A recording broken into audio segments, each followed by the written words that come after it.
السلام علیکم ورحمۃ اللہ وبرکاتہ۔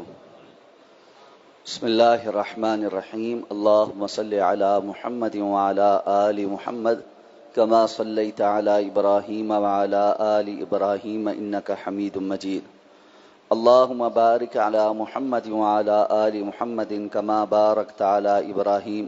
وعلی آل ابراہیم انک حمید مجید۔ عن عائشة رضی اللہ تعالی عنہ قالت كان رسول الله صلى الله عليه وسلم إذا اغتسل من الجنابة يبدأ فيغسل يديه ثم يفرغ بيمينه على شماله فيغسل فرجه ثم يتوضأ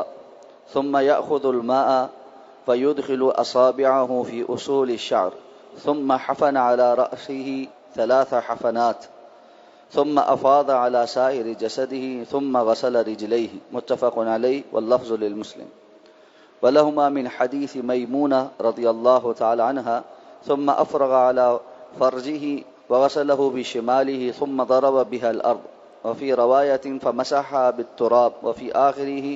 ثم أتيته بالمنديل فرده وفيه وجعل ينفض الماء بيده۔ ام المؤمنین حضرت عائشہ صدیقہ رضی اللہ تعالی عنہ فرماتی ہیں کہ جناب نبی کریم صلی اللہ علیہ وسلم جب غسل جنابت کا ارادہ فرماتے تھے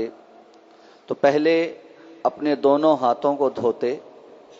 پھر اپنے دائیں ہاتھ سے بائیں ہاتھ پر پانی ڈالتے اور اپنی شرمگاہ کو دھو لیتے، پھر وضو فرماتے، پھر پانی لیتے اور اپنی انگلیوں کو بالوں کی جڑوں میں داخل کرتے، پھر پانی کی 3 لپ اس طرح اپنے ہاتھ کے اندر چلو میں پانی لینے کو کہتے ہیں، بھر کر اپنے سر پر ڈالتے، پھر اپنے سارے بدن پر پانی ڈالتے اور پھر آخر میں اپنے دونوں پاؤں دھوتے۔ یہ حدیث مبارکہ صحیح بخاری اور صحیح مسلم کی متفق علیہ روایت۔ اسی طرح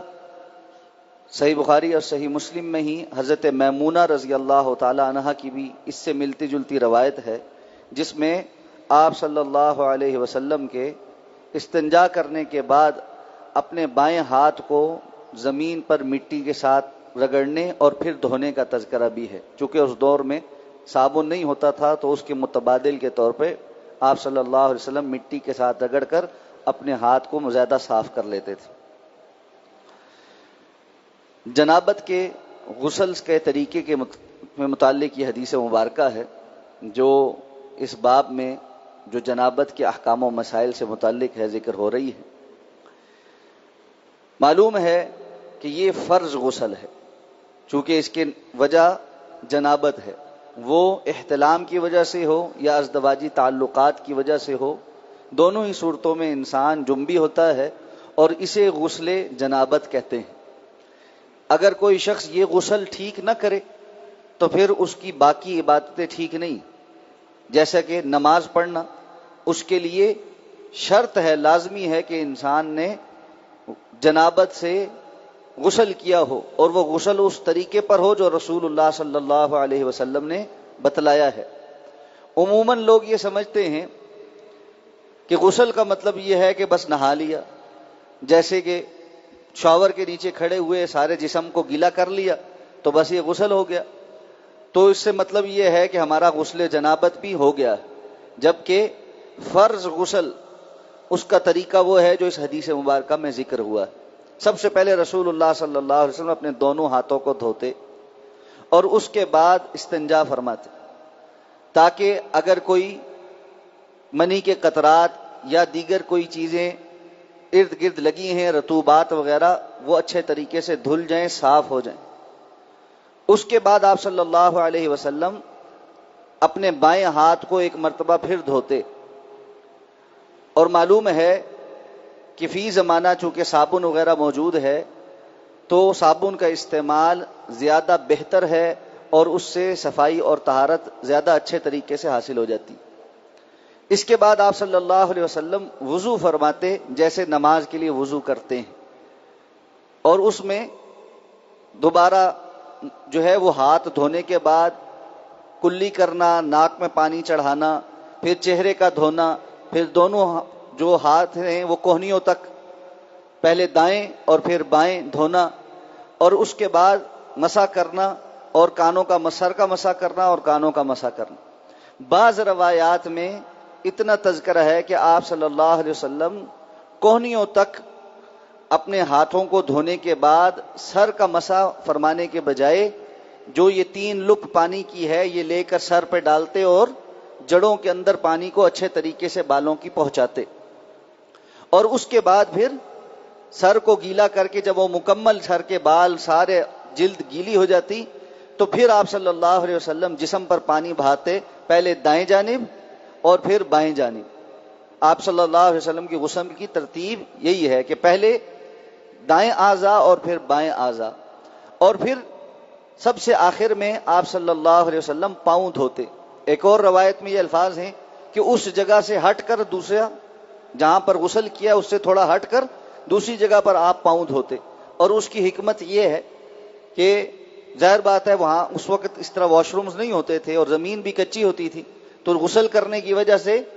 زمین کچی ہونے سے کچھ کیچڑ سا گدلا سا پانی وہاں پر موجود ہوتا تھا، تو اس سے اپنے آپ کو بچانے کے لیے آپ صلی اللہ علیہ وسلم تھوڑا سائڈ پر ہو کر اپنے پہلے دائیں پاؤں کو دھوتے اور پھر بائیں پاؤں کو دھوتے۔ تو یہ ہے غسل کا مکمل طریقہ،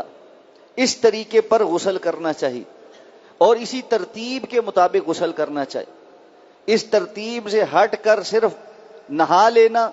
یا شاور کے نیچے کھڑے ہو گئے اور پورے جسم پر ایک وقت میں ہی پانی ڈل گیا اور صابن وغیرہ انسان نے شیمپو کر لیا اور سمجھا کہ اس کا فرض غسل ہو گیا ہے، تو یہ درست نہیں۔ تو پہلے دونوں ہاتھوں کا دھونا، پھر اچھے طریقے سے اپنی شرمگاہ کو دھونا، اس کے بعد وضو، پھر سر پر پانی ڈالنا اور سر کے بالوں کو اچھے طریقے سے گیلا کرنا، جلد کو گیلا کرنا، اور اس کے بعد دائیں طرف جسم پر پانی بہانا اور پھر بائیں طرف بہانا، اور آخر میں پہلا دایاں پاؤں اور پھر بائیں پاؤں۔ یہ سارا غسل کا مکمل طریقہ ہے۔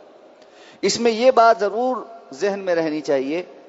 کہ وضو اور غسل میں رسول اللہ صلی اللہ علیہ وسلم نے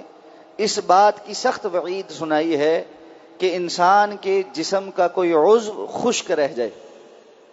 وضو کرتے ہوئے یہ کوہنیوں کے کنارے اور پاؤں کے جو ٹخنے ہیں اور ایڑیاں جو ہیں وہ بیک سائڈ سے جلد بازی میں خشک رہ جاتی ہیں۔ رسول اللہ صلی اللہ علیہ وسلم نے ایک شخص کو دیکھا کہ اس کی ایڑیاں اور ٹخنے کا کچھ حصہ خشک رہ گیا تھا۔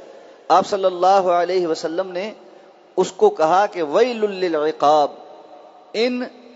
ٹخنوں کے متعلق اور ایڑیوں کے متعلق بربادی ہے اور ہلاکت ہے، اور فرمایا کہ یہ جو خشک رہ جاتی ہیں اور جو بندہ جان بوجھ کر اتنی عدم توجہی سے وضو کرتا رہے کہ اس کی یہ اعضاء خشک رہتے ہیں تو اس کو پرواہی کوئی نہیں، بس جلدی جلدی کام مکمل کیا،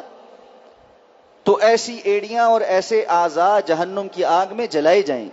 اور یہ سخت وعید ہے۔ اور معلوم ہے جس حکم کے بعد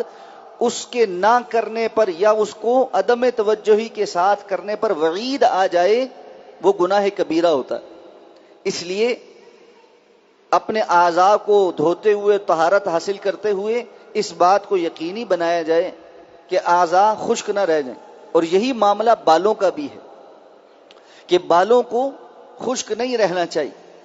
آج کل نوجوانوں نے بھی بڑے بڑے بال رکھے ہوئے ہیں۔ حضرت علی رضی اللہ تعالی عنہ اکثر اوقات اپنے سر کے بال مونڈ لیتے تھے اور کہتے تھے مجھے صرف اسی بات کا ڈر ہے کہ میرے بال گھرے ہیں، کہ اگر میں بڑے بال رکھوں گا تو کہیں غسل کرتے ہوئے میرے سر کے بالوں میں سے کچھ حصہ خشک نہ رہ جائے۔ تو جنہوں نے بڑے بال رکھے ہیں وہ اس بات کا اہتمام کریں کہ وہ اپنے بالوں کو اچھے طریقے سے دھوئیں کہ سر کا یا بالوں کا کوئی حصہ خشک نہ رہ جائے۔ اس میں خواتین کے لیے ایک استثناء ہے کہ رسول اللہ صلی اللہ علیہ وسلم نے ان خواتین کے لیے جنہوں نے سر کے بالوں کو مضبوطی کے ساتھ باندھ رکھا ہو، جس کو ہم مینڈیاں بنانا کہتے ہیں، عربوں کے ہاں اور آج کل بھی افریقہ کی خواتین کے ہاں یہ رواج عام ہے کہ وہ اپنے سروں کے بال چونکہ کثرت کے ساتھ ہوتے ہیں ان علاقوں میں، تو ان کو ایسے چھوٹی چھوٹی جو جس کو ہم چٹیا کہتے ہیں اس میں گوندھ کر بہت سختی کے ساتھ ان کو بالکل باندھ لیتی ہیں۔ وہ ایسے ہو جاتے ہیں کہ ان کو کھولنا پھر ان کو دوبارہ باندھنا یہ ایک بڑے مشقت کا کام ہو جاتا ہے۔ تو ایسے میں خواتین کو اس بات کی اجازت ہے کہ اگر کسی خاتون نے اپنے بالوں کی مینڈیاں بنا رکھی ہیں اور اس کے بال ہیں بھی کثرت کے ساتھ تو وہ ان کو باندھے باندھے ہی غسل کر سکتی ہے۔ اس کے علاوہ باقی کسی کے لیے کوئی استثناء نہیں. اللہ ہمیں سمجھ کر عمل کرنے کی توفیق عطا فرمائے. سبحانک اللہم و بحمدک، نشہد ان لا الہ الا انت، نستغفرک و نتوب الیک.